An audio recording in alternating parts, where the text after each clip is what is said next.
Um salve para você que acompanha o nosso canal, Professor Kraus, chegando para aquele papo esperto e inspirador. Isso, para lá de inspirador com o tema que nós vamos abordar aqui, porque nós estamos trazendo aí um papo sobre Vincent van Gogh.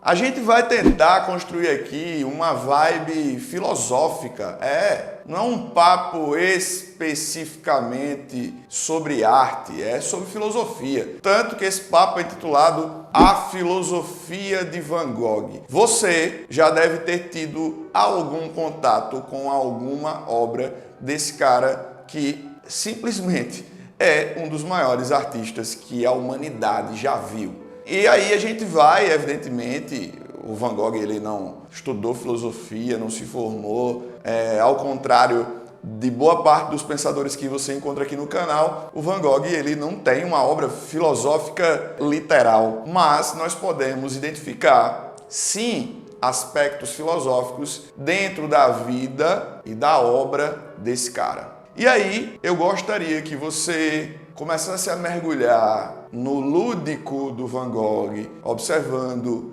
algumas imagens produzidas por ele, enquanto nós estamos aqui exaltando a sua genialidade. Vincent van Gogh, um nome que ecoa pela eternidade como um brilho intenso no firmamento das artes. Um homem cuja alma incendiada transbordava em pinceladas frenéticas e cores ardentes. Sua genialidade, como um raio de luz divina, revelou-se em cada traço, em cada composição que emergia de suas mãos inquietas. Nas profundezas de seu ser, Van Gogh navegava pelas águas inexploradas da emoção humana. Suas pinceladas vibrantes, impregnadas de dor, amor e melancolia, capturavam a essência da existência. Ele desvendou a beleza onde outros só viam banalidade. Encontrou o divino nas paisagens mais simples e revelou o pulsar da vida nas faces das pessoas comuns. Céu estrelado, campos de girassóis, noites estreladas e quartos solitários. Cada obra era uma porta para sua alma torturada e apaixonada. Sua paleta vibrante iluminava as telas como fogo queimando em meio à escuridão. Van Gogh nos convidava a compartilhar sua visão, a dançar em seus redemoinhos de tinta e a nos perdermos em seus traços abstratos.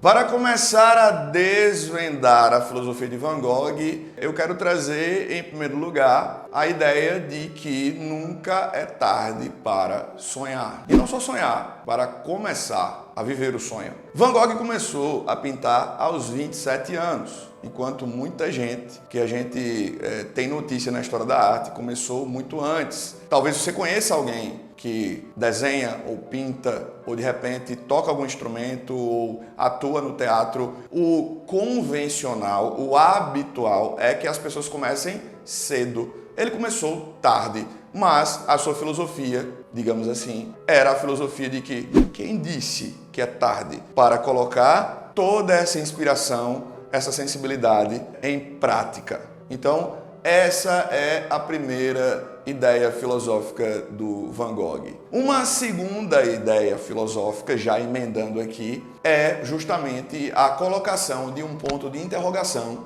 na palavra sucesso. Para Van Gogh, o sucesso não era efetivamente o que todo mundo se acostumou a dizer e a buscar enquanto tal. Para Van Gogh, o sucesso era outra coisa. Tanto que tem um aspecto de sua biografia que é o fato de que enquanto ele esteve vivo, ele só vendeu um quadro e por um preço bem baixo. Na época, algo em torno de 400 francos. Mas essa mesma obra foi vendida um século depois por aproximadamente 150 milhões de dólares.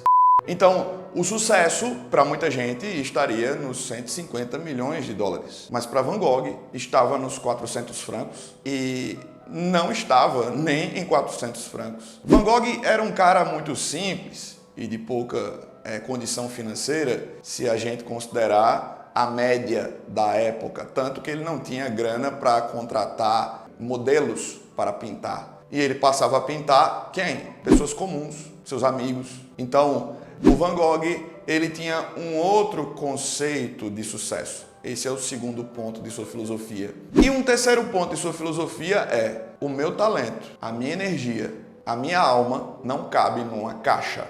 É isso mesmo. E o que isso significa? Significa que o Van Gogh nunca se preocupou em que corrente, em que vanguarda europeia ele estava fazendo parte. Ele não se preocupava em ser considerado um pós-impressionista, um impressionista, um surrealista.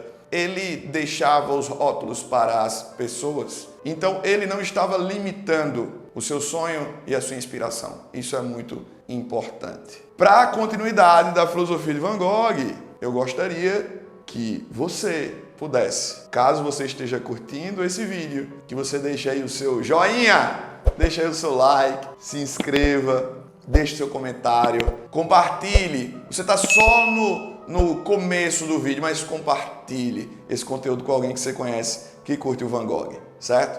E qual outra ideia filosófica nós podemos encontrar no Van Gogh? Bem, nós podemos encontrar a seguinte ideia filosófica. O Van Gogh, ele era um cara que valorizava demais a sensibilidade. Tanto que mesmo internado, porque ele tinha problemas psiquiátricos e foi um desejo dele se internar, mesmo dentro de um quadro psiquiátrico problemático, o Van Gogh ele não abriu mão de sua sensibilidade, de demonstrar sua vulnerabilidade, ser verdadeiro com seus sentimentos. Tanto que a obra que é uma das mais, se não a mais aclamada do Van Gogh, A Noite Estrelada, ela foi justamente produzida enquanto ele estava internado num manicômio. Enquanto ele estava internado num manicômio. E ali ele não produziu apenas essa obra, ele estava conectado com o ambiente, pintando flores, um corredor, um paciente. Então ele estava se conectando com o presente, com o momento, vivendo aquele momento. Então isso é muito legal dentro dessa filosofia do Van Gogh. E eu acrescento mais um aspecto de sua filosofia, que é o cultivar relacionamentos, dar vazão a bons relacionamentos em sua vida. O Van Gogh ele teve um grande amor, que era uma mulher que era prostituta. Ele não estava preocupado com o que as pessoas iriam pensar de seu relacionamento. E ele procurou cultivar uma excelente relação. Uma relação que não é platônica, não é perfeita, mas uma relação de muita cumplicidade com seu irmão Theo. Diga-se de passagem, a cunhada do Van Gogh, esposa do Theo, a Johanna, ou Joana, aportuguesando, ela percebeu, inclusive, a genialidade do seu cunhado e ela trabalhou e muito arduamente. Depois que o Van Gogh ele veio a falecer, ela passou a ser uma espécie de militante da obra, da genialidade e da inspiração de Van Gogh. E podemos dizer que essa mulher, ela tem aí uma relevância absurda no que diz respeito ao contato do grande público no mundo todo com a obra desse cara. Então, assim, o Van Gogh, ele cultivava com muita transparência, com muita sinceridade, os seus relacionamentos, valorizando as pessoas. Então, assim, nós percebemos em Van Gogh, evidentemente, uma pessoa que sofria com sérios problemas psicológicos e psiquiátricos, tanto que especialistas e estudiosos do mundo todo, examinando suas cartas, defendem várias teses de uma série de problemas que ele sofria. Entre eles, evidentemente, a depressão. Mas, acima de tudo, a filosofia de Van Gogh é baseada num coração que pulsava, e que pulsava muita verdade, que pulsava muita generosidade. E é isso que a gente vê nas obras dele. Presentes, verdadeiros presentes de alguém que sentia a vida com toda a sua carga, tanto de elementos negativos quanto positivos. Enfim, esse papo ele tem muito a ver, inclusive, com a visita que eu fiz recentemente a uma exposição do Van Gogh aqui em Pernambuco. E muito provavelmente na sua cidade, se você não recebeu, né, essa exposição, você já deve ter ficado sabendo de algumas exposições do tipo, né, que proporcionam uma imersão do público com algumas obras e que contam aí a história do Van Gogh. Exposições do tipo rodam o mundo e é muito legal a gente ver que em pleno século XXI ainda existem muitas pessoas tendo contato com a obra, com as ideias e com a sensibilidade desse cara. E aí, mais uma vez, fica a minha recomendação, que você recomende esse conteúdo para um amigo, para uma amiga, no grupo da faculdade, da galera da escola, de repente no grupo da família. Você que ainda não é inscrito, se inscreva. Estamos aí muito perto dos 50 mil e a meta é atingir os 100 mil. E eu conto com você nessa jornada. Um grande abraço e até a próxima.